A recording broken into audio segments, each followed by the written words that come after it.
પંચમહાલ જિલ્લા સહિત ગોધરા શહેરમાં સવારથી ધીમી ધારે એક ધારો વરસાદ ખાબક્યો। વહેલી સવારથી પંચમહાલ જિલ્લા સહિત ગોધરા, કાલોલ, ઘોઘંબા, જાંબુઘોડા, મોરવા, હડફ, શહેરા, હાલોલ તાલુકાઓમાં સારો વરસાદ નોંધાયો। આજે સવારથી આકાશમાં કાળા ડિબાંગ વાદળોની ફોજ ઉમટી પડી હતી તો જોતા જાણે મેઘરાજાએ મન મૂકીને વરસે તેવા એંધાણ અગાઉથી જોવા મળ્યા હતા। ત્યારે ગોધરાના અમદાવાદ હાઈવે પાસે આવેલ ભૂરાવાવ વિસ્તારમાં ખાડી ફળિયા, ચિત્રા ખાડી તેમજ સિંધુરી માતા વિસ્તાર, ડોડપા ફળિયા, ઝૂલેલાલ સોસાયટી વિસ્તારમાં પાણી ભરાયા। બીજી બાજુ વહેલી સવારથી ધીમી ધારે પડી રહેલા વરસાદને લીધે જનજીવન પણ પ્રભાવિત બન્યું હતું તેમજ અવરજવર કરી રહેલા રાહદારી અને વાહન ચાલકોને ભારે હાલાકી વેઠવી પડી હતી। પંચમહાલ જિલ્લા સહિત ગોધરા શહેર અને તાલુકામાં વરસાદ ધીમી ધારે સતત વરસી રહ્યો છે। ત્યારે ગોધરા તાલુકાના ગ્રામ્ય તેમજ પંચમહાલ જિલ્લાના વિવિધ તાલુકાઓના ગ્રામ્ય વિસ્તારોમાં ધરતીપુત્રો ખેતીમાં વ્યસ્ત જોવા મળી રહ્યા છે। અગાઉ વરસેલા વરસાદના આધારે ખેડૂતોએ ખેતરોમાં વિવિધ પાકોની વાવણી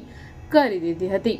જે ગ્રામ્ય વિસ્તારોમાં વરસાદ ન હતો વરસ્યો ત્યાં 2 દિવસથી વરસી રહેલા ધીમી ધારના વરસાદના કારણે હવે ખેડૂતો વિવિધ પાકોની વાવણીમાં વ્યસ્ત જોવા મળી રહ્યા છે। ત્યારે જિલ્લાના કેટલાક ગ્રામ્ય વિસ્તારોમાં ખેડૂતો ખેતરોમાં ઘાસનું નિંદામણની સાથે પાકને ફાયદાકારક વિવિધ દવાઓનો છંટકાવ કરવામાં વ્યસ્ત બન્યા છે।